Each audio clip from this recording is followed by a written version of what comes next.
अपनी Bible study को अब आरंभ करते हैं। जैसे कि आप लोग जानते हैं, जो लोग शुरू से जुड़े हुए हैं, हम लोग प्रकाशित वाक्य का मनन करते करते 7वें अध्याय के बाद में आके रुक गए थे। और रुकने का कारण मैंने आप लोगों को बता दिया था, क्योंकि यूहन्ना खुद रुक गया, क्योंकि यूहन्ना को बताने वाला दूत भी रुक गया। पहली मुहर खोली गई, दूसरी, तीसरी, चौथी, पांचवी, छठवीं, परंतु 7वीं मुहर अभी नहीं खोली गई। और 7वीं मुहर खोलने से पहले यूहन्ना को 1,44,000 यहूदियों का पवित्र किया जाना या छाप लगाया जाना, ये वे लोग हैं जो परमेश्वर के सामने खड़े होने के लिए चुने गए हैं। और उन्हीं के साथ एक और भीड़ दिखाई दे रही है। इनकी गिनती करना बड़ा कठिन है, ये अनगिनत है, जिनको गिना नहीं जा सकता। लिखा है वहां पर, गिना नहीं जा सकता। सिर्फ ये वर्णन है, श्वेत वस्त्र पहने, हर एक जाति के, हर एक कुल के और हर एक लोग के और हर एक भाषा में से हैं। और फिर हम लोगों ने पिछली क्लास में मनन किया था कि ये लोग कौन हैं जो लोग परमेश्वर के सिंहासन के सम्मुख इतनी बड़ी संख्या में पहुंच गए हैं, और उनके बारे में श्वेत वस्त्र देखा। लेकिन उसके 14वें वचन में हमने जाना कि ये वे लोग हैं जो महाक्लेश में से निकल कर आए हैं, और इन्होंने अपने अपने वस्त्र मेमने के लहू से धो करके श्वेत कर लिए हैं। तो इस अध्याय में वास्तव में यह बताया गया है कि पृथ्वी भर में रहने वाले जो लोग हैं, उनमें से, यानी कोई अफ्रीकी है, कोई अमेरिकी है, कोई ब्रिटानिया वाला, कोई हिंदुस्तान वाला, कोई ऑस्ट्रेलिया वाला, कोई चीन वाला, सारे लोगों में से, सारे अलग अलग कौमों में से, सारे अलग अलग देशों में से लोग उठा करके परमेश्वर के सिंहासन के सम्मुख पहुंच गए। और मैंने आप लोगों से कहा था कि अब हम जानेंगे कि हम लोग कैसे करके पहुंचे वहां पर। तो आज मैं आप लोगों के सामने बड़ी तेजी से, मुझे क्षमा करिएगा, बड़ी तेजी से मैं आप लोगों को बताना चाहूंगा कि हम लोग वहां कैसे पहुंच सकते हैं, यानी उस भीड़ में हम लोग अपने आप को देख सकते हैं या नहीं। और इसीलिए मैंने आज से 15 दिन पहले वाला जो क्विज दिया था आपको, वो इसी बात को ध्यान में रख करके, जिसको सेल्फ असेसमेंट कहेंगे, हम उसमें जांचें और पाएं कि क्या हम इस भीड़ में शामिल हैं, क्या हम परमेश्वर के सिंहासन के सम्मुख खड़े रह पाएंगे। और इसका एक उत्तर हमको इस शब्द में मिलता है कि ये वे लोग हैं जिन्होंने अपने वस्त्र को मेमने के लहू से धोया है। मतलब प्रभु यीशु के बलिदान को उन्होंने अपने पापों के बदले का बलिदान स्वीकार कर लिया है। लेकिन यहां पर एक इंस्टेंस है, एक डे है, जिस दिन मैंने प्रभु यीशु को अपना उद्धारकर्ता करके माना, वो आज का दिन हुआ। लेकिन इसके बाद में दिन है, महीने हैं, साल है, और प्रभु यीशु अपनी कलीसिया को उठाने के लिए अंतर के बाद में आ रहा है। इस अंतर में हो सकता है कुछ लोगों के लिए 10 साल, 20 साल, 30 साल, ऐसा अंतर हो सकता है। इस अंतर में यीशु के लहू के द्वारा जो मेरे वस्त्र धुले हैं, वो श्वेत ही बने रहें, वो धुले हुए ही बने रहें। इसके लिए मुझे क्या करना है? ठीक है, तो यहां पर 2 बातें ध्यान में रखिएगा। मैं एक काम करता हूं, आप लोगों को एक वाक्य में इसका उत्तर बता देता हूं कि हम लोग वहां कैसे पहुंचे हैं, और एक वाक्य में इसका उत्तर है पवित्र आत्मा के द्वारा। ठीक है, तो इस वाक्य को ध्यान में रखिएगा कि पवित्र आत्मा के द्वारा और उसी के कारण हम जो यीशु के लहू से धुले हैं, मेमने के लहू से हमने अपने वस्त्रों को धो लिया है, वे परमेश्वर के सिंहासन के सम्मुख खड़े रहेंगे। अब कई लोग कहते हैं, भाई हमने तो धो लिया अपने यीशु के लहू से, अब हमको एक्स्ट्रा क्या करने की जरूरत, बस इतना करने से ही तो हम स्वर्ग पहुंच जाते हैं। चलिए मैं आपको बाइबल में से एक उदाहरण पहले बताता हूं। हालांकि मेरे लिस्ट में मैं आज आप लोगों को 20 बातें बताना चाहता हूं, बड़ी तेजी से। अगर आप लोग डायरी लिखते हैं तो तेज हैंडराइटिंग में आज की सारी बातों को लिखना, और मैं कोशिश करूंगा 20 पॉइंट्स आप लोगों को कम से कम दिखा तो दूं, और जितने हो सकेंगे आज हम लोग मनन करेंगे। तो उसमें के आखिर में का पॉइंट है ये, परंतु फिर भी मैं आप लोगों के सामने रखूंगा इस बात को। यूहन्ना के 14वें अध्याय में प्रभु यीशु ने बहुत स्पष्ट बोल दिया 14वां अध्याय और 6वां वचन, मार्ग और सत्य और जीवन, परमेश्वर के पास पहुंचने का मार्ग, जिस सत्य की खोज में हम लोग हैं वो, और जो अनंत जीवन हमें चाहिए वो मैं ही हूं। मार्ग और सत्य और जीवन मैं ही हूं, नो अदर, मैं ही हूं, और बिना मेरे द्वारा, apart from me know one, मैं बिना मेरे द्वारा कोई पिता के पास नहीं पहुंचता। बहुत सारे लोग इस प्रकार के भ्रम में जीते हैं कि मैं ये रास्ते से जा रहा हूं, भैया तुम वो रास्ते से जाओ, तुम मुझको मत रोको, तुम मेरे को मत सिखाओ। लेकिन बाइबल मुझको बता रही है पिता के पास पहुंचने का केवल एक मार्ग है, and there is no other way. पिता के पास पहुंचने के लिए मैं ही एक मार्ग हूं, बिना मेरे द्वारा तुम पिता के पास नहीं पहुंच सकते। अगर इतना ही कहना होता तो हम यीशु को पकड़ लेते और यीशु 14वें अध्याय 6वें वचन के आगे कुछ ना बोलता।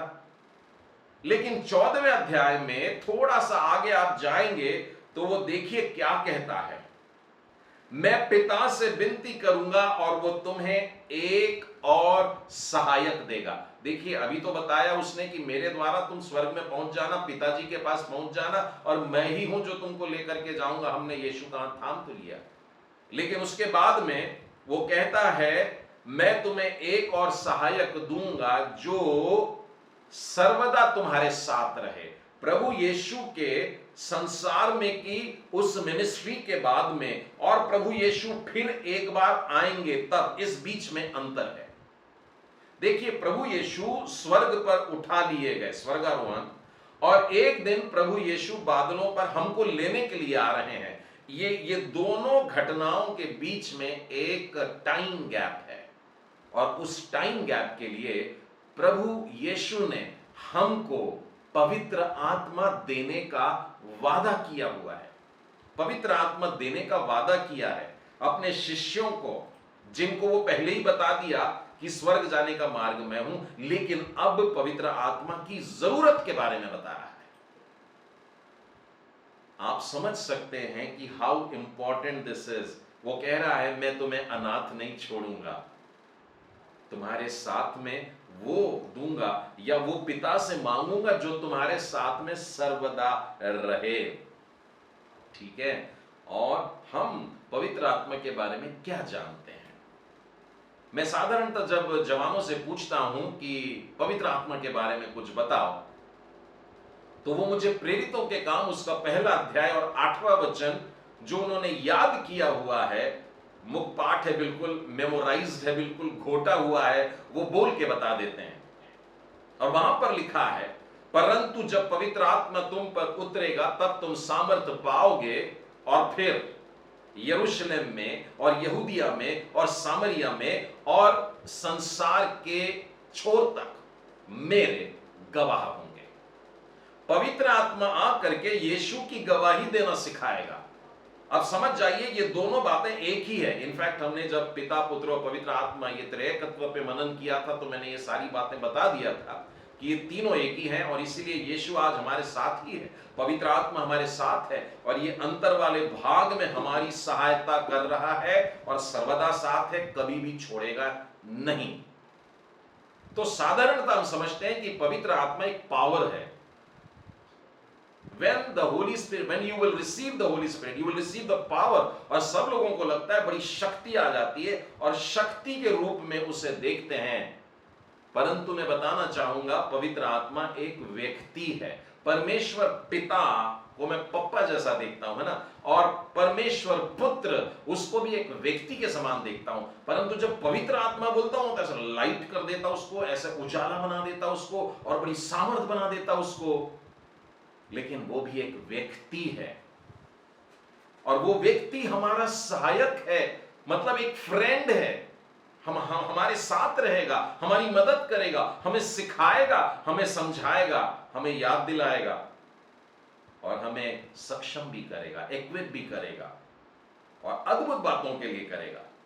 ये वाला पॉइंट मैं काफी लास्ट में लेना चाह रहा था, लेकिन अभी बताना चाहूंगा कि प्रभु यीशु ने जब कहा था कि तुम सामर्थ पाओगे, तो वास्तव में क्या बोलना चाह रहे थे प्रभु यीशु? प्रभु यीशु के शिष्य प्रचार कर रहे थे। इससे पहले भी उन्होंने आश्चर्य कर्म किए थे। कभी कभार उनसे आश्चर्य कर्म नहीं होता था तो प्रभु यीशु के पास में आकर के बताते थे, प्रॉब्लम हो गया प्रभु जी, हम ठीक नहीं कर पाए, कैसा क्या करना है ऐसे केस को। और फिर प्रभु यीशु उनको उसका भी तरीका बताते थे। लेकिन अब प्रभु यीशु जब चले जाएंगे तब इन लोगों को अपनी प्रेरिताई का कार्य करने का है, सुसमाचार जाकर के सुनाना है, लोगों को मसीह के लिए शिष्य बनाना है। ऐसे समय में क्या बोलना है, क्या वचन रहेंगे तुम्हारे, तो जो सामर्थ्य है वो वास्तव में यह बताता है कि तुम किन शब्दों का चुनाव करोगे, तुम क्या प्रचार करोगे, लोगों को क्या सुनाओगे, इस प्रकार से बताया जा रहा है। और तब पेंतकुस्त के दिन प्रेरितों के काम 2 अध्याय, उन पर पवित्र आत्मा उतरता है और तुरंत पतरस खड़े होकर के भाषण दे रहा है, ऊंचे शब्द से दे रहा है, चिल्ला चिल्ला करके दे रहा है। और सुनने वाले यरूशलेम में अलग अलग भाषा के लोग हैं और हजारों की संख्या में हैं, परंतु उसका बोला गया संदेश या उपदेश जो है उसके लिए लिखा है, तब सुनने वालों के हृदय छिद गए,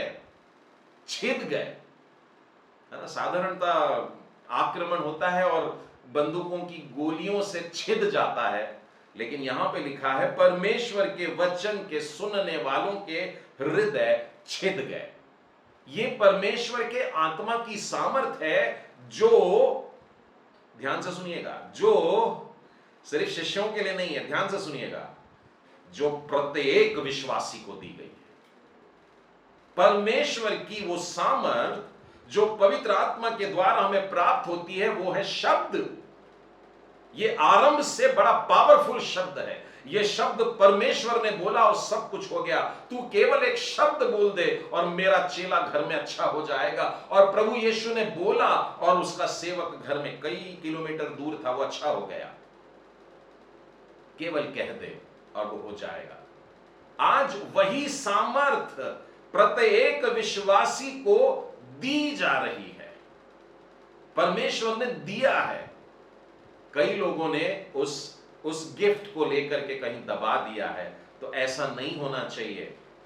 यदि आज मैं अपने आपको उस भीड़ में देखता हूं, पवित्र आत्मा के कारण देखता हूं, तो ये प्रॉमिस केवल 12 लोगों को नहीं, आज मुझको और आपको भी दी गई है। योएल नबी की पुस्तक और उसके 2 अध्याय में आप जानते हैं, और उन दिनों में मैं अपना आत्मा सब प्राणी पर, यह शब्द पर गौर करना, सब प्राणी पर। अब आप एक ऑफिसर पोस्ट पर हैं तो परमेश्वर आपको भी देगा। अगर आप कोई चपरासी के पोस्ट पर हैं तो परमेश्वर ने कहा मैं तुझे भी दूंगा, सबको दूंगा बोला उसने। परिवार के सबसे ऊंचे व्यक्ति को भी दूंगा, और तेरे घर में जो नौकर हैं, दास और दासी हैं, उन पर भी उंडेलूंगा लिखा है। उंडेलूंगा का मतलब है भरपूरी से उंडेलूंगा। अब इसलिए कि हम अंत के दिनों के अंत में आ गए हैं, बहुत कम समय बचा है, और हम इन बातों को अब पकड़ लें ताकि उस भीड़ में शामिल हो जाएं। यदि प्रभु यीशु ने अपने शिष्यों को पवित्र आत्मा और उसके द्वारा सामर्थ्य दिया होता, शब्द दिए होते, और वे अपना मुंह अगर बंद रखते, तो परमेश्वर का राज्य न फैलता और लोगों की बड़ी भीड़ वहां न पहुंचती। तो ध्यान रखिएगा, परमेश्वर ने हमें अपने आत्मा के द्वारा सामर्थ्य दिया है, और वो सामर्थ्य शब्दों का चुनाव है कि हम उपदेश में या अपने मित्रों के साथ में वचन बांटते समय किन शब्दों का उपयोग करें।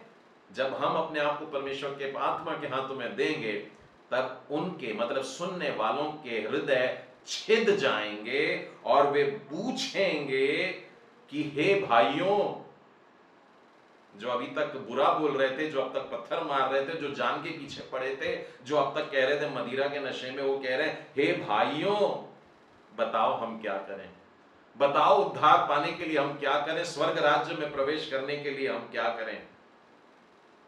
तब हम उन्हें प्रभु यीशु की क्षमा के बारे में बता सकते हैं। तो चलिए हम लोग क्रमवार आगे बढ़ते हैं, और मैं आपके सामने पहला पॉइंट बता रहा हूं, ठीक है। तो पवित्र आत्मा 20 बातें हमारे जीवन में करता है। एक्चुअली इससे लंबी लिस्ट है, मैंने उसको कंप्रेस करके 20 बातों में ढाल करके बनाया है, परंतु ये 20 बातों को अगर हम फॉलो करते हैं तो बहुत आसानी से हम अपने आप को उस भीड़ में देखेंगे ही देखेंगे। क्योंकि मैंने जो क्विज आपको दिया था ना, उसमें मैंने ये लिखा था कि क्या आप यदि प्रभु यीशु आज आ जाते हैं तो अपने आप को स्वर्ग में पाएंगे। तो कुछ लोगों का ब्लैंक था, कुछ लोगों का डैश था, कुछ लोगों ने दिया ही नहीं, कुछ लोगों ने हाँ भी लिखा, मुझे बहुत अच्छा लगा। पर जो हेजिटेशन है वो आज की स्टडी के बाद में आपका दूर हो जाएगा। और यदि कहीं आप में त्रुटि आ रही है तो क्यों ना इस चीज को आज की रात हम निकाल दें, ताकि आज ही रात अगर प्रभु का आगमन होता है तो हम उस भीड़ में पाए जाएंगे जो सिंहासन के सामने उपस्थित है। तो पहला पॉइंट आप लोगों की स्क्रीन पे मैं अभी दिखा रहा हूं, और यह है कि पवित्र आत्मा हमें पाप का बोध कराता है। ए लो, ये क्या बात हुई? पवित्र आत्मा है और पाप का बोध कराता है। तो मैं आपको और दूर नहीं लेके जाऊंगा, हम लोग यूहन्ना के 14वें अध्याय में हैं। एक पन्ना और पलटा दीजिए और 16वें अध्याय में आ जाइए। और 16वें अध्याय में आप यह वाक्य को पढ़ सकते हैं। 8वां वचन देखिए।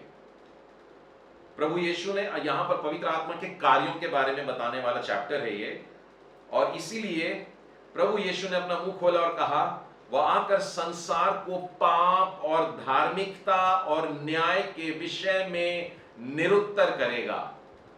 पवित्र आत्मा जब आ रहा है तो प्रेरितों के काम 1:8 तो बाद में आया, यूहन्ना 16 पहले है।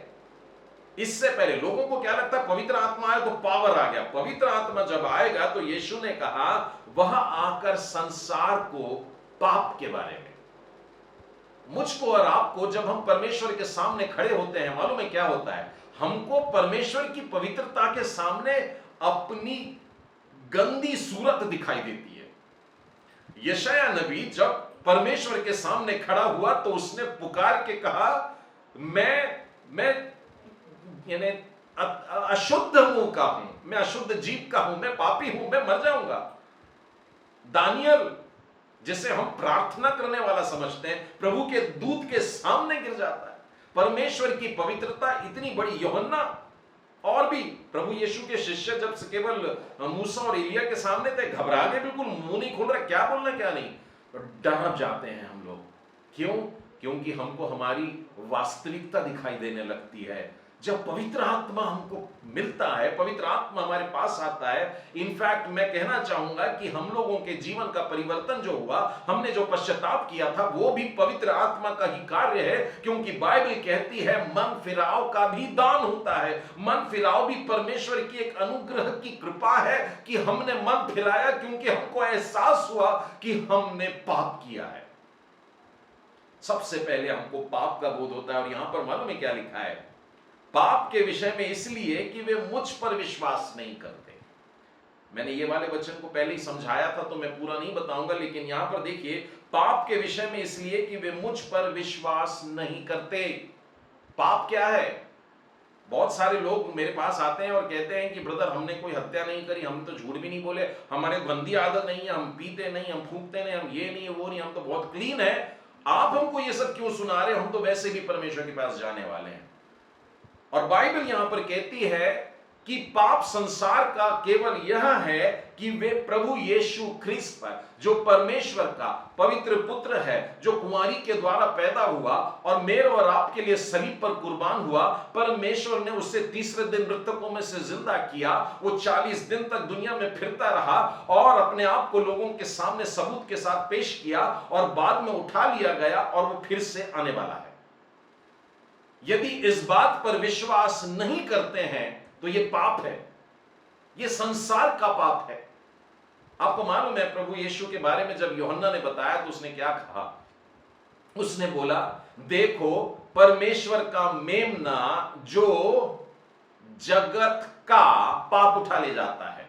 और कुछ लोगों का कहना है कि यहां पर ग्रामर की मिस्टेक हो गई होगी, क्योंकि संसार में तो बहुत सारे पाप हैं, बहुत लोगों के पाप हैं, अलग अलग प्रकार के पाप हैं, लेकिन यूहन्ना कहता है जो जगत का पाप उठा ले जाता है। यहां सिंगुलर कैसे आ गया, एक वचन कैसे आ गया?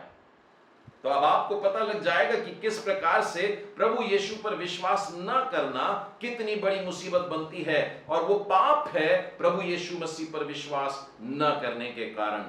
मैं आप लोगों को एक उदाहरण बताना चाहूंगा जो आप लोगों का बिल्कुल जाना पहचाना व्यक्ति है, दाऊद। और दाऊद ने जो पश्चाताप की प्रार्थना किया वो हमको मिलता है भजन संहिता के 51वें अध्याय में, चैप्टर नंबर 51। और बहुत सारे लोगों को तो ये अध्याय याद भी हो गया होगा, जहां पर वो कहता है, परमेश्वर अपनी करुणा के अनुसार मुझ पर दया कर, अनुग्रह कर, अपनी बड़ी दया के अनुसार मेरे अपराधों को मिटा डाल। राजा है, लेकिन परमेश्वर के सामने जब वो राजा खड़ा हुआ तो उसने कहा मैं अपराधी हूं, मैं पापी हूं। और दाऊद का पाप भी उसको बताया गया था, नातान नबी ने उसको बताया था, और उसके बाद उसने स्वीकार किया कि उसने सिर्फ हत्या का नहीं, षड्यंत्र का और व्यभिचार का और न जाने क्या क्या ऐसी सीरीज में गलत काम किया था। लेकिन अब वो कहता है मेरा पाप निरंतर मेरी दृष्टि में बना रहता है, हे प्रभु जी मुझे इस हत्या के पाप से छुड़ा ले, मुझे आजाद कर। और इस पश्चाताप की प्रार्थना के दौरान एक वाक्य और बोलता है, मैं आपका ध्यान 10वें वचन की तरफ लेना चाहता हूं। वहां पे 11वें वचन में लिखा है, मुझे अपने सामने से निकाल मत देना और अपने पवित्र आत्मा को मुझसे अलग मत करना। बहुत से लोग समझते हैं कि पवित्र आत्मा हमें छोड़ देता है, यानी हमने जिस दिन यीशु को ग्रहण किया मानो पवित्र आत्मा हमारे अंदर आ गया, लेकिन जब हम अपनी दुनियादारी के कार्यों में लग गए तो पवित्र आत्मा ने छोड़ दिया। लेकिन दाऊद के इस उदाहरण से तो मैं ये देख रहा हूं कि उससे गलती हो गई, उससे भयानक पाप हो गया, लेकिन फिर भी पवित्र आत्मा उसके साथ है। पवित्र आत्मा ने नहीं छोड़ा। प्रभु यीशु ने ऐसे ही नहीं बोल दिया कि यह सर्वदा तुम्हारे साथ में रहेगा। क्या इन शिष्यों ने आगे चल करके गड़बड़ियां नहीं की? क्या उनके आपस में झगड़े नहीं हो रहे थे? उसके बाद भी पवित्र आत्मा ने इनको नहीं छोड़ा, क्योंकि परमेश्वर का एक अद्भुत प्रॉमिस है हमारे लिए। मैं पवित्र आत्मा दे रहा हूं, ये तुम्हारे साथ सर्वदा रहेगा, ये तुमको कभी नहीं छोड़ेगा और न कभी तुमको त्यागेगा, हमेशा। दाऊद के द्वारा पश्चाताप के जो शब्द निकले उस समय पवित्र आत्मा उसमें था, और वो ये भी प्रार्थना कर रहा है, मेरे को जो आपने पवित्र आत्मा दिया है प्रभु जी उसको अलग मत करिए। तो पहली बात जो हम लोगों ने आज देखी वो था कि परमेश्वर का आत्मा जब हम में आता है तो हमें पाप का बोध कराता है। अब जब हमें पापी होने का बोध हो गया तो हमको क्या करना चाहिए? दाऊद के समान हम लोगों को भी पश्चाताप की आवश्यकता है, सच्चे मन से पश्चाताप की आवश्यकता है, और प्रभु से गिड़गिड़ा के कहते रहे कि प्रभु जी पवित्र आत्मा को मुझसे अलग मत करिएगा। चलिए दूसरा पॉइंट देखते हैं। दूसरा पॉइंट है कि वह हमें उद्धार को पाने के लिए बुला रहा है। पवित्र आत्मा बोध कराता है, उसके बाद में चुप नहीं बैठ जाता, परंतु उद्धार के लिए हमें पुकारता है। इसके लिए मैं आपको इफिसियों के नाम पौलुस प्रेरित की पत्री में लेकर के चलता हूं, और उसके 4थे अध्याय में देखिएगा, इफिसियों उसका 4था अध्याय 4था वचन, एक ही देह है और एक ही आत्मा, जैसे तुम्हें जो बुलाए गए थे अपने बुलाए जाने से एक ही आशा है। यहां पे बुलाए जाना शब्द 2 बार आया है, और आपको मालूम है कैसे करके आया है। 4थे अध्याय का पहला वचन देखिए, इसलिए मैं भी जो प्रभु में बंदी हूं तुमसे विनती करता हूं कि जिस बुलाहट से तुम बुलाए गए थे उसके योग्य चाल चलो। ये पवित्र आत्मा की आवाज होती है। आप उस दिन को याद करिए जिस दिन आपका उद्धार हुआ था। आप उस दिन याद करिए कि किसी मीटिंग में आप थे और एक पासवान ने परमेश्वर का वचन सुनाया और उन्होंने पश्चाताप के ऊपर बोला था, उन्होंने पापों की क्षमा के ऊपर बोला था, और जब संदेश समाप्त हो गया तो उस पासवान ने एक ऑल्टर कॉल दिया था। और उस दिन को, उस क्षण को याद करिए। वो पास्टर ने कहा था, क्या तुम अपने पापों की क्षमा प्राप्त करना चाहते हो? आप अपने स्थानों पे खड़े हो जाएं, बोला उसने, और आप उस स्थान पर खड़े हो गए। ये आवाज उस पास्टर की थी क्या? ये आवाज परमेश्वर के आत्मा की थी। परमेश्वर की आत्मा। इससे पहले क्या आपने कभी बाइबल नहीं पढ़ी थी? इससे पहले क्या आपने पश्चाताप के वचन नहीं सुने थे? लेकिन एक दिन परमेश्वर के आत्मा ने आपके कान में आपका नाम लेकर के बुलाया और आप बैठे नहीं रहे, आप उस दिन खड़े हो गए और आपके लिए दुआ की गई, और एक अद्भुत सी शांति लेकर के परमेश्वर का आत्मा आपको उद्धार का आनंद प्रदान करता है।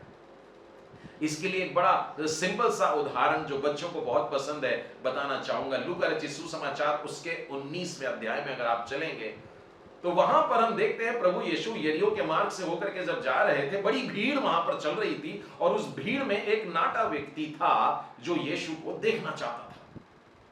प्रभु यीशु को महज देखना चाहता था परंतु नहीं देख पा रहा था, क्योंकि भीड़ के कारण वो उसमें आ नहीं पा रहा था। वो नाटा भी था और भीड़ उसे देखने भी नहीं दे रही थी।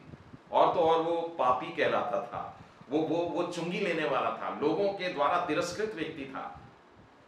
किसी ने भी उसको आगे नहीं होने दिया। तब ये जाता है मार्ग में, गुलहर के पेड़ के ऊपर चढ़ जाता है। अब देखिए प्रभु यीशु, इससे पहले जक्कई के साथ में कभी कोई मुलाकात नहीं हुई, जक्कई का कोई एप्लीकेशन उसके पास में नहीं आया है, लेकिन काम चल रहा है, जक्कई के हृदय में भी चल रहा है और प्रभु यीशु मसीह के अंदर से भी एक आवाज चल रही है, मुझे इस भीड़ में कौन देखना चाह रहा है। मैं अक्सर ये उदाहरण देता हूं। एक बार प्रभु यीशु भीड़ में जा रहे थे और एक बीमार स्त्री आकर के पीछे से उसके कपड़ों को छू लेती है। इनफैक्ट कपड़े के भी छोर को छूती है, यानी उसने जो अपने ऊपर एक शॉल लिया होगा उसके छोर को छूती है, हल्का सा छूती है, चिमटी भर लेकर के छूती है। लेकिन प्रभु यीशु वहीं रुक जाते हैं और बोलते हैं पीछे पलट के, मुझे किसने छुआ। अब देखिए भीड़ चल रही है, बिल्कुल इसी रीति से मैं इस भीड़ में देखता हूं कि प्रभु यीशु उस भीड़ में ऐसा महसूस कर रहे हैं कि नहीं, मुझे यहां कोई देखना चाहता है।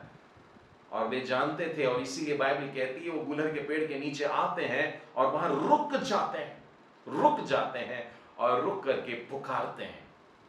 क्या बोलते हैं? नाम लेकर के बुलाते हैं, तू मेरा ही है, मैंने तुझे नाम लेकर के बुलाया है, तू मेरा है, तू आ नीचे, तू मेरा है। कहां लिखा है? आगे चल के देखिएगा, ये भी तो अब्राहम का बेटा है, तू मेरा ही है, आजा नीचे, उसको बोलते हैं। और लिखा है झट से नीचे आता है।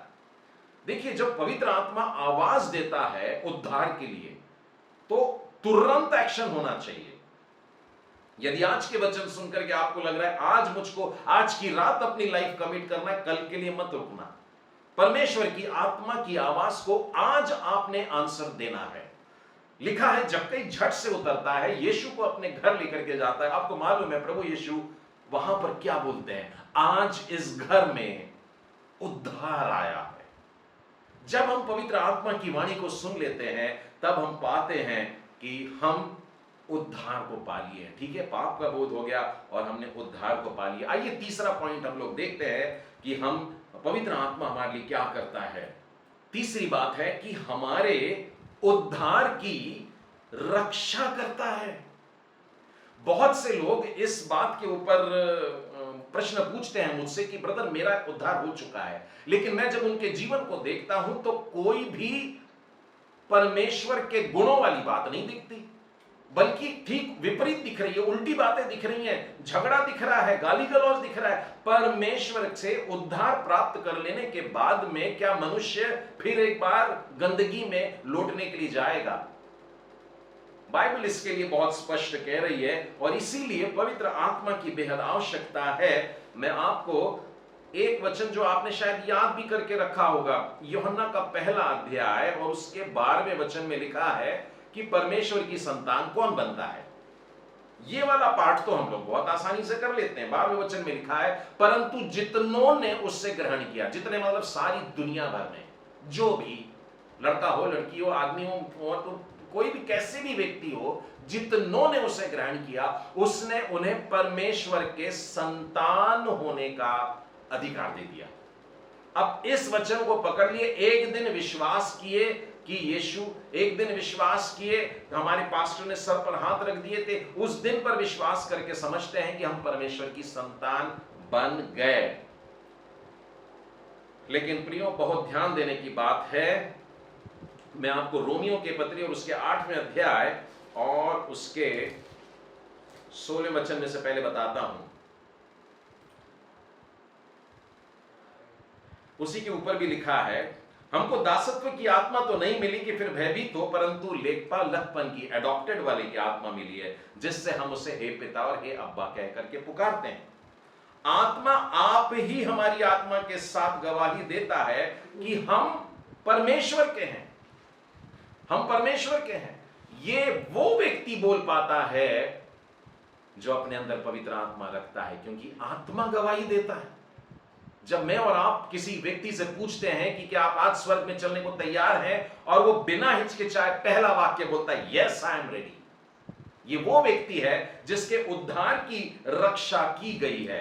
मुझको पौलुस एक ऐसा व्यक्ति दिखता है जिसका उदाहरण मैं आप लोगों को बताना चाहूंगा, और ये फिलिपियों की पत्री उसके पहले अध्याय और इसके 21वें वचन में मिलता है। क्योंकि मेरे लिए जीवित रहना मसीह और मर जाना लाभ है।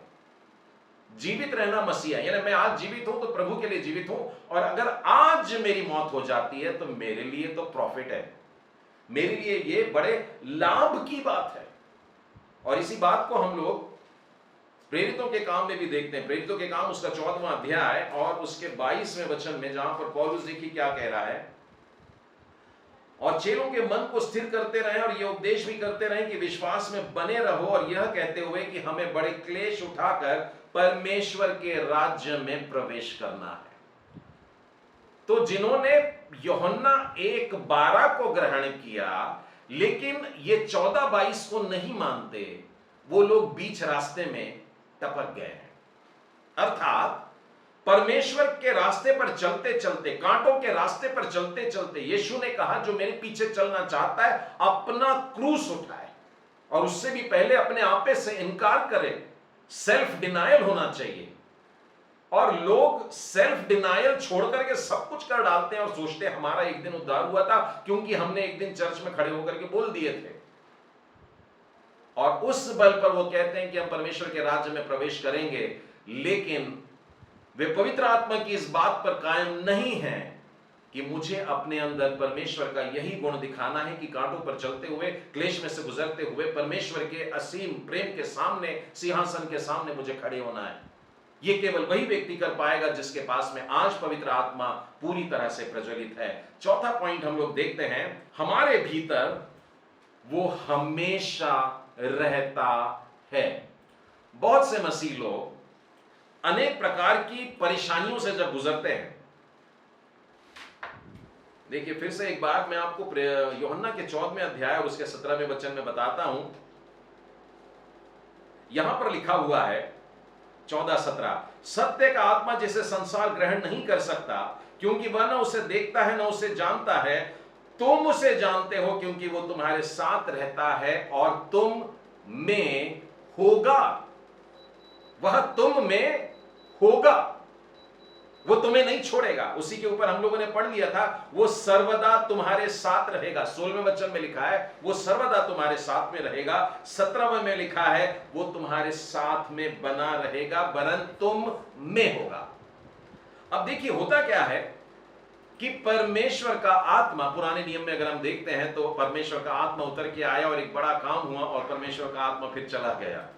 लेकिन हम नए नियम में जीने वाले लोगों के लिए एक बेहद बड़ी आशीष है कि पवित्र आत्मा हमें इसलिए दिया गया है कि वो हम में रहे, हम में रहे, रिसाइड परमानेंटली, है ना। किराए के घर में नहीं रह रहे हम लोग। पवित्र आत्मा किराए के घर में नहीं रखने देना, परंतु पवित्र आत्मा को स्थायी मकान प्रदान कर देना। पहला कुरिन्थी उसके 6वें अध्याय 19वें वचन को जानते हैं।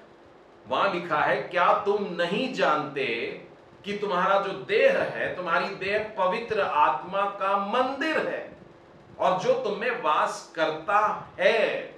बहुत क्लियरली इस शब्द को लिखा हुआ है कि वो तुम में वास करता है। परमेश्वर का पवित्र आत्मा यहां अंदर रहता है।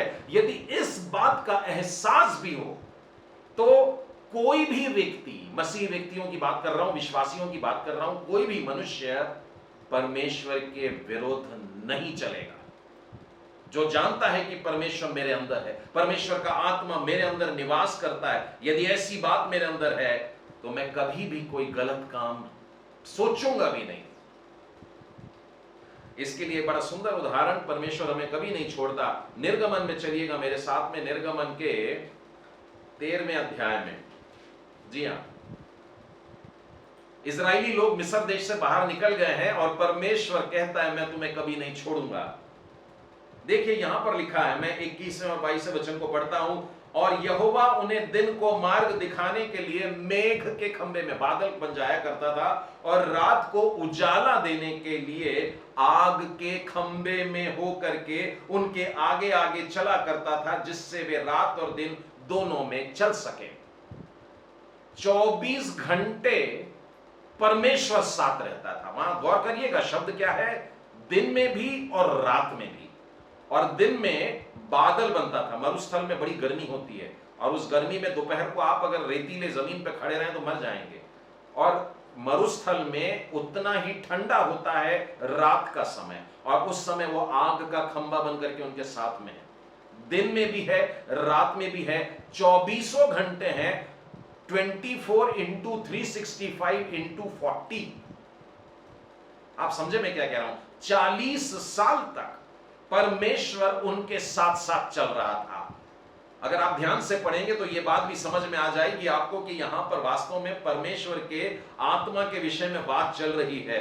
और यहां पर यह भी बात मैंने पढ़ा है कि केवल साथ में नहीं रहता था परंतु उनमें रहता था। अब देखिए निर्गमन के 40वें अध्याय में आइएगा, जहां पर मिलाप वाला तंबू बनकर के तैयार हो गया। 34वां वचन, तब बादल मिलाप वाले तंबू पर छा गया और यहोवा का तेज निवास स्थान में भर गया, और बादल मिलाप वाले तंबू पर ठहर गया और यहोवा का तेज निवास स्थान से भर गया। परमेश्वर आकर के उस स्थान में, उस मिलाप वाले तंबू, उस खास स्थान में अपना डेरा बना लिया, वहां परमानेंट लिया गया।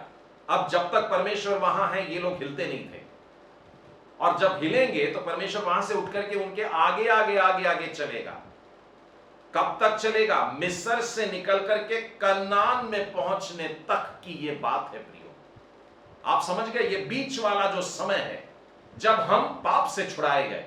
मैंने पिछली क्लास में भी आप लोगों को बता दिया था, मिस्र से छूटना मतलब पाप की बंधुआई से निकलना, अंधकार से निकलना, और कनान में प्रवेश करना मतलब मेरा और आपका स्वर्ग राज्य में जाना। बीच का जो काल है, बीच का जो समय है, उसमें परमेश्वर का पवित्र आत्मा साथ साथ चलता है, आगे आगे चलता है, वरन हमारे अंदर रह करके चलता है। परमेश्वर की आत्मा ने नहीं छोड़ा। आप निर्गमन की पुस्तक पढ़िए, व्यवस्था विवरण पढ़िए, गिनतियों पढ़िए, लोगों ने छोड़ दिया, लोगों ने परमेश्वर को छोड़ दिया, लेकिन परमेश्वर का आत्मा उनसे अलग नहीं हुआ। परमेश्वर की आग निरंतर उनके साथ साथ रहा करती थी। तो आज वही आग जो प्रभु यीशु के नाम से हमने पाया है, वही आग, वही पवित्र आत्मा, वही परमेश्वर का आत्मा हमारे साथ साथ रहता है।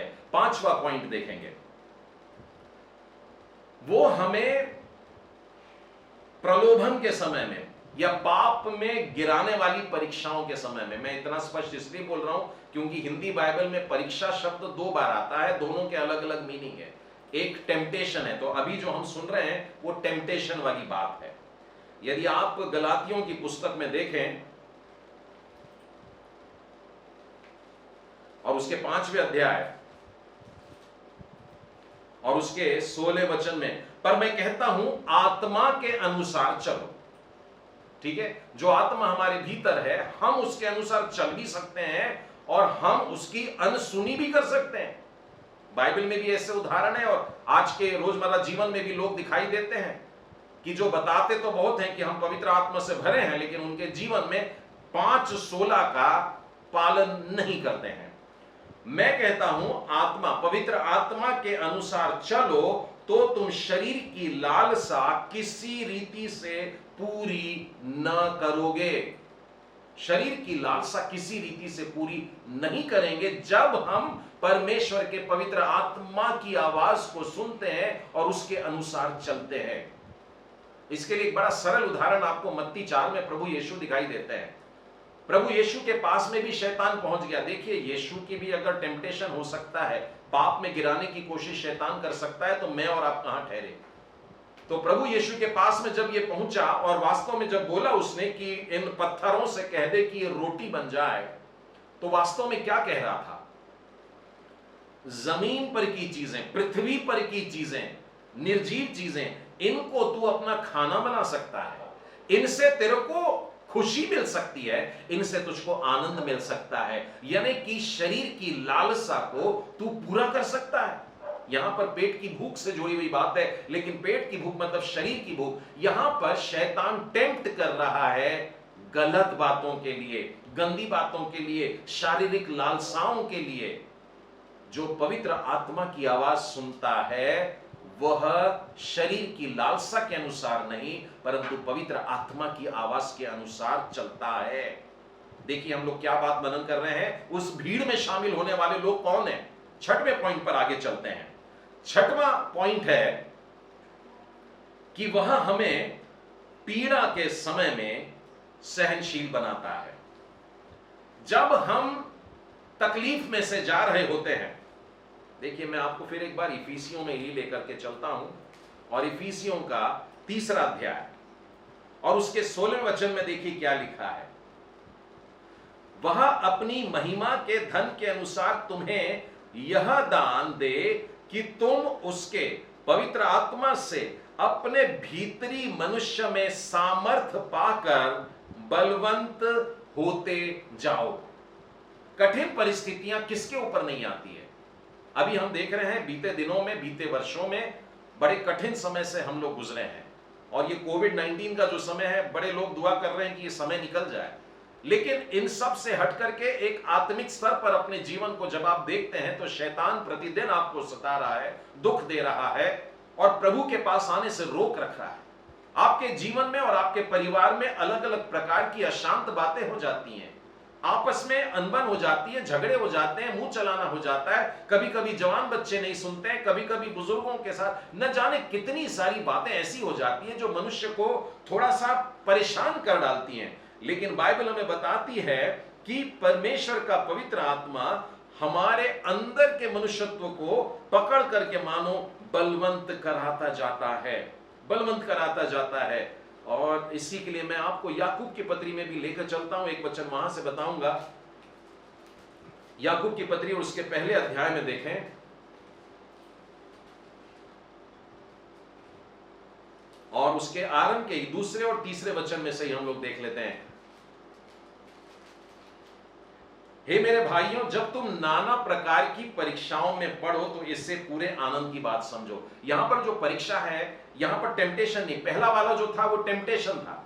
यानी अगर हम परीक्षा में भी गिरते हैं, यानी परीक्षा में पढ़ते हैं, जो हमने प्रभु यीशु के विषय में देखा। और मैं कुछ लोगों को बता दूं, जो लोग समझते हैं कि परीक्षाओं से ही रो देते हैं, पाप की परीक्षा अगर सामने आती है तो वो पाप नहीं होता है। टेम्पटेशन इज नॉट सिन।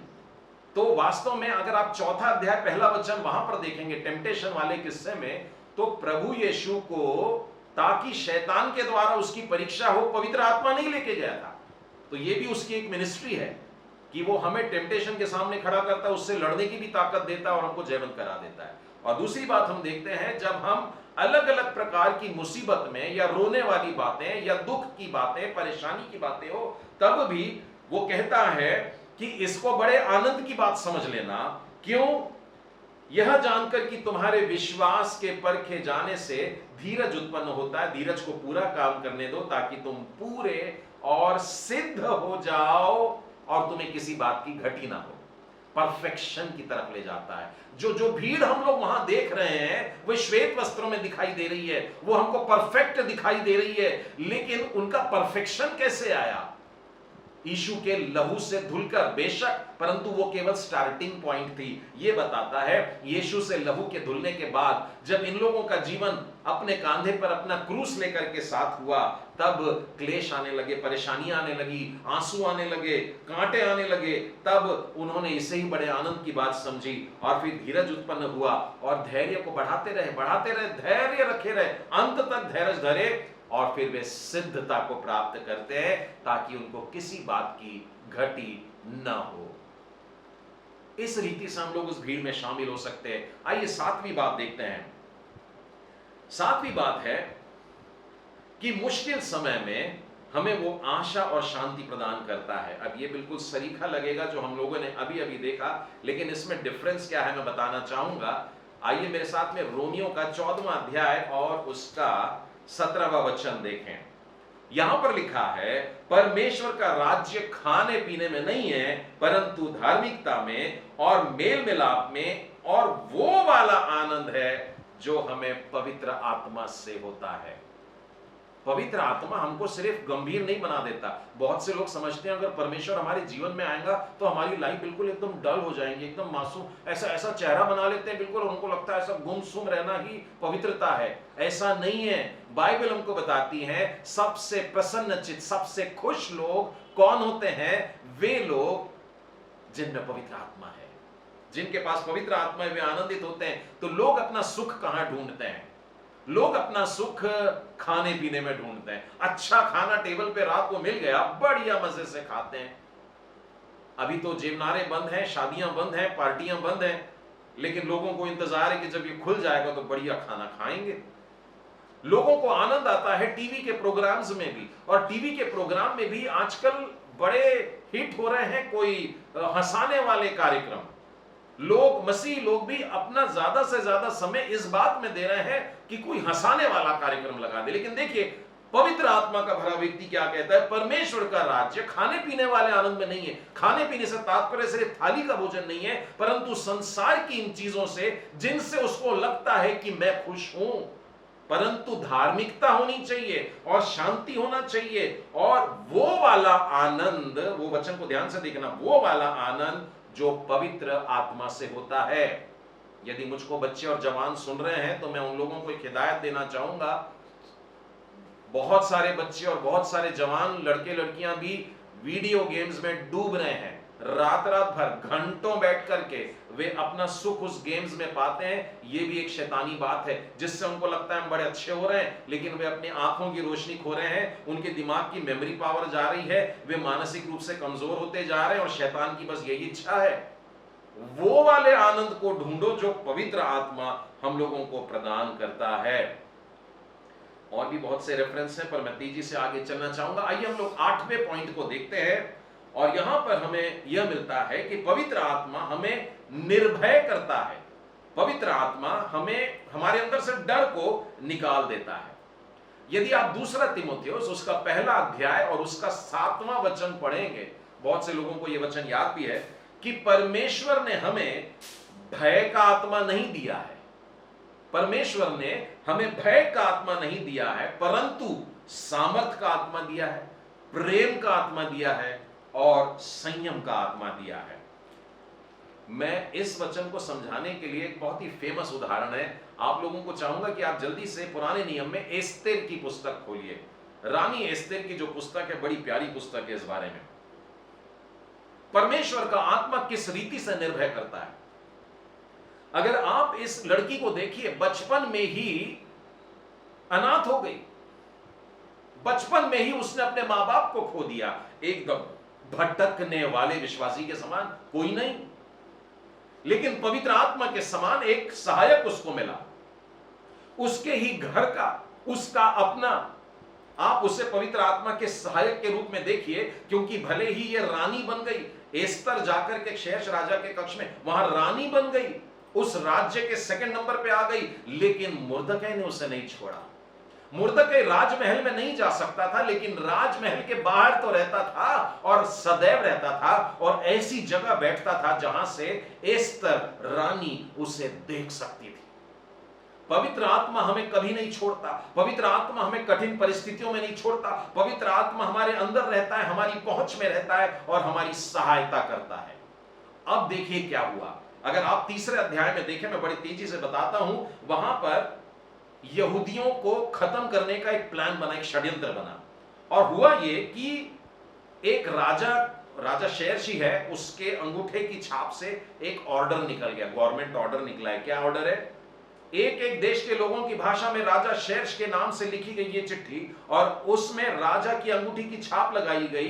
क्या जवान, ध्यान से सुनिएगा, क्या जवान, क्या बूढ़ा, क्या स्त्री, क्या बालक, सब यहूदी मारे जाएं, मार डाले जाएं, नष्ट किए जाएं, सत्यानाश किया जाए, उनका धन संपत्ति लूट लिया जाए। इस प्रकार से वो ऑर्डर, मैंने बाइबल के हूबहू शब्द पढ़े हैं, अपने मन से कुछ नहीं बोला। परमेश्वर के लोगों का नाश करीब दिख रहा है। आज मैं जब संसार में देखता हूं ना, तो जवान बच्चे भी मेरे से पूछ रहे, बड़े लोगों की भी बात आती है कि ब्रदर अभी क्लेश का टाइम स्टार्ट हो गया है क्या, या होने पर ही है क्या, अभी हम लोगों को ये सताएंगे क्या, अभी हम लोग भूखे मर जाएंगे, अभी हम जेल खाने में जाएंगे, अभी हमको जिंदा जला देंगे, हमारा गला काट देंगे, क्या करने वाले हैं। ये भय उनके अंदर आता है जब पवित्र आत्मा नहीं होता है। बाइबल हमको सिखाती है पवित्र आत्मा हमें निर्भय करता है, हमारे अंदर से डर को निकाल देता है। परमेश्वर जब पवित्र आत्मा देता है तो डर का आत्मा नहीं देता, प्रेम से भरा हुआ आत्मा देता है, निर्भय करता है, हमको संयम प्रदान करता है। सामर्थ से भर देता है। अब देखिए यहां पर पवित्र आत्मा क्या काम कर रहा है।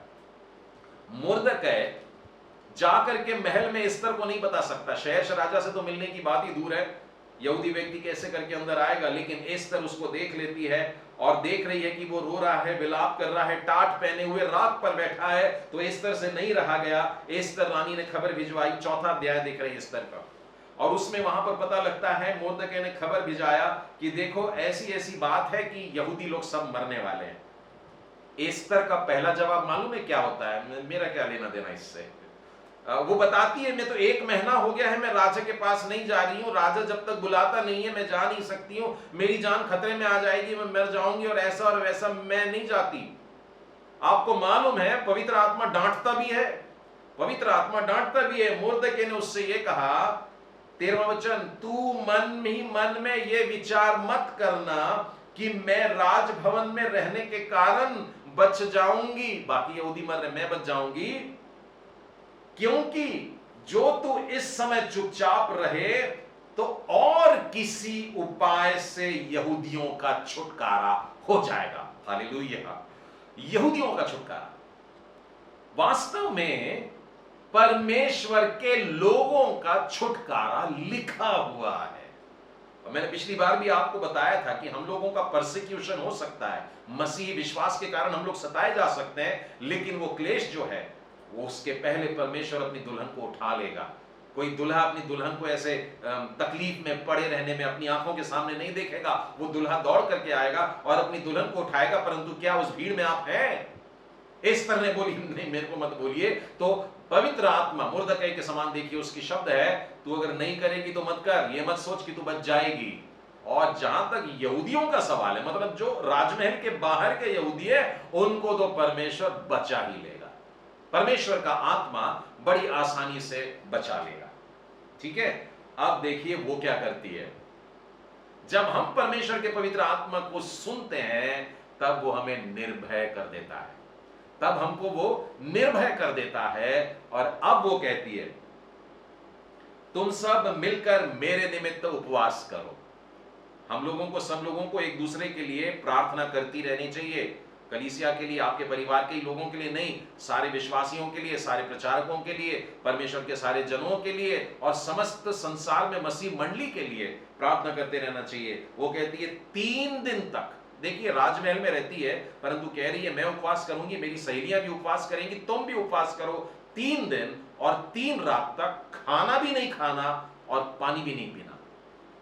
बहुत कड़क उपवास, यानी दिन रात 24 घंटे केवल परमेश्वर की मदद के लिए पुकार रहे हैं। पवित्र आत्मा की आवाज हमें इस रीति से उपवास और प्रार्थना करने के लिए कहती है। और एस्तर रानी ने निर्णय लिया और वो कहती है मैं भी इसी रीति से उपवास करूंगी।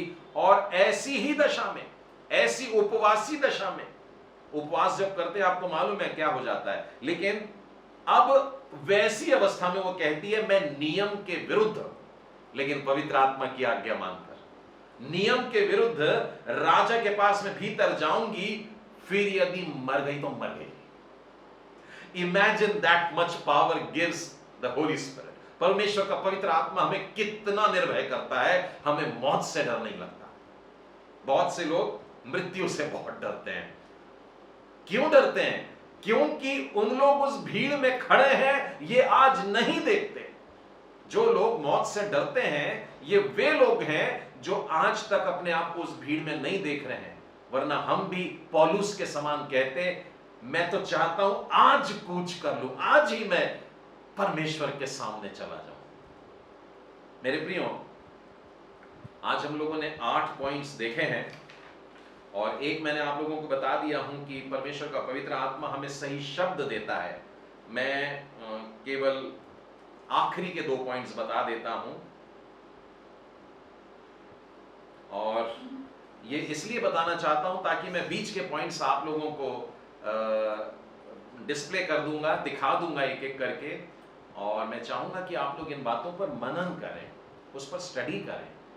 परमेश्वर आप लोगों को उसके द्वारा बात करेगा। उस भीड़ में शामिल होने का है। सब चीजें ऑटोमेटिक नहीं हो जाती है।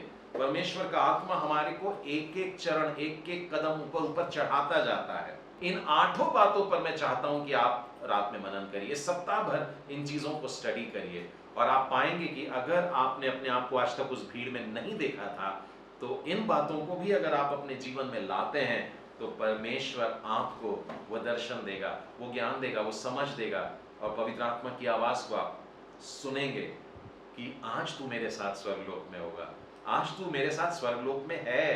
कि परमेश्वर अगर आज की रात भी हमको बुलाता है तो अवश्य ही हम उसके साथ में रहेंगे। आइए हम लोग प्रार्थना करें। सर्वशक्तिमान प्रेमी परमेश्वर पिता, फिर एक बार हम आपके करीब आते हैं प्यारे प्रभु जी। पवित्र आत्मा के द्वारा आप हमें सिखाएंगे, आपने कहा पवित्र आत्मा हमें सब बातें याद दिलाएगा, आपने कहा वो हमें सब बातें सरल करके बता देगा।